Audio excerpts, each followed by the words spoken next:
Right. What is? You know, if you see never see someone in the Western use a mask. Right.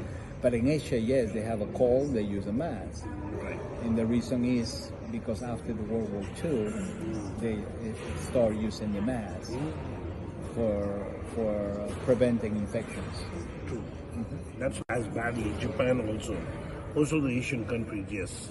Right. What is? You know, if you see never see someone in the Western use a mask. Right. But in Asia, yes, they have a cold, they use a mask. Right. And the reason is because after the World War II, they start using the mask for preventing infections. True. That's as badly. Japan also. Also the Asian countries, yes.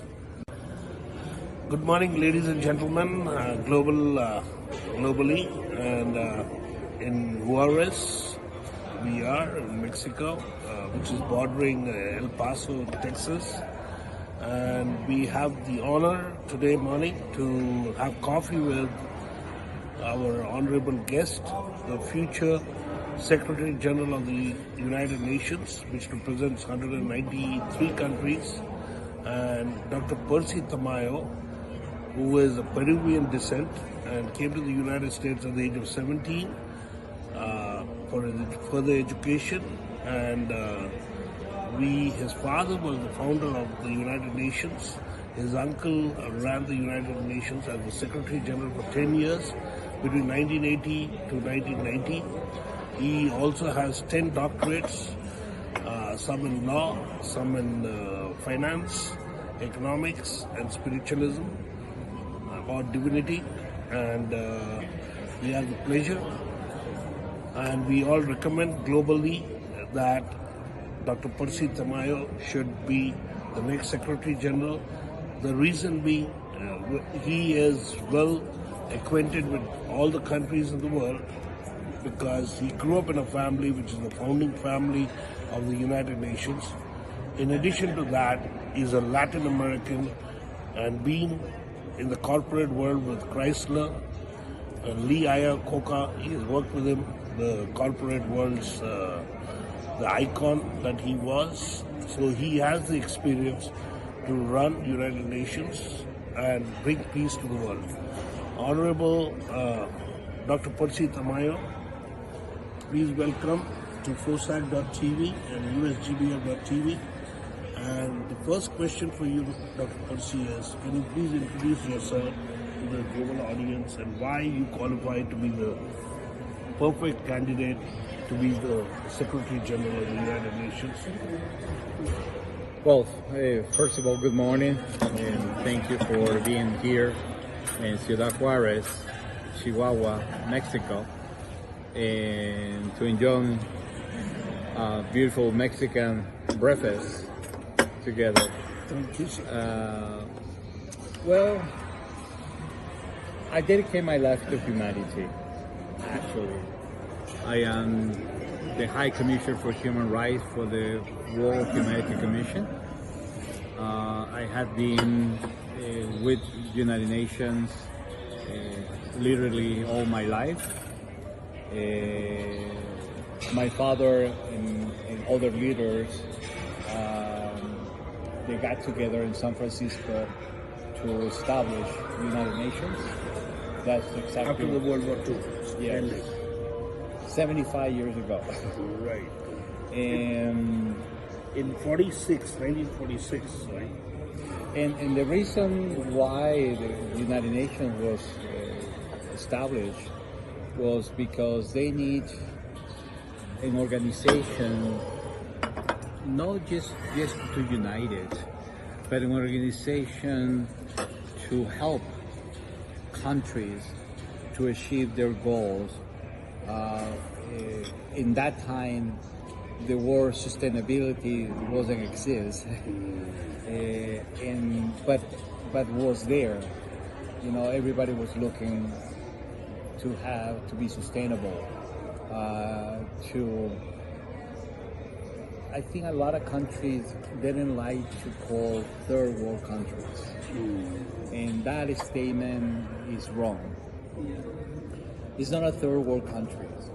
It's a country they are or rich or poor, unfortunate or underdevelopment. But the country is, even for example, United States at this time, there are over 55 million people in extreme poverty in the United States. Right. And United States is the leader of the world, you know, number one nation in the world, and have so much poverty. So poverty is amount globally to us. What I try to do, if I become to be the Secretary General and have the honor to have that position, is actually to not only unify, but also to work on social economic development. Because that's exactly what countries need, social economic development. We need also to be economically independent. A lot of countries, like for example Peru, India, they have so much raw material to convert it, to industrialize it, but they don't. They don't do it. So they have to sell the raw materials to other countries for them to industrialize it. And I believe that should be changed, because we need to create jobs, but not just a job. We need to create sustainability employment.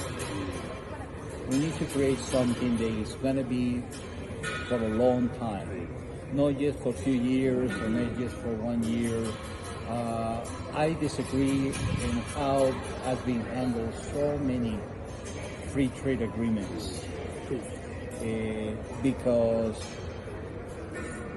mostly they believe the free trade is about paying less money, less wages, and that's not correct. Okay, they need to think about and also equal opportunity. Women's position today is the International Women's Day. Today, exactly.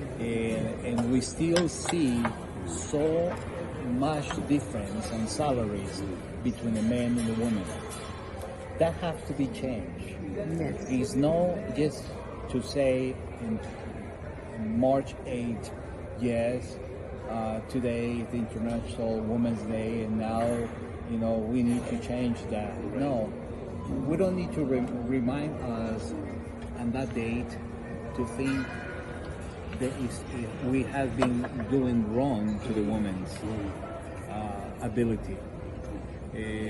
And for example, in India, women's position is great.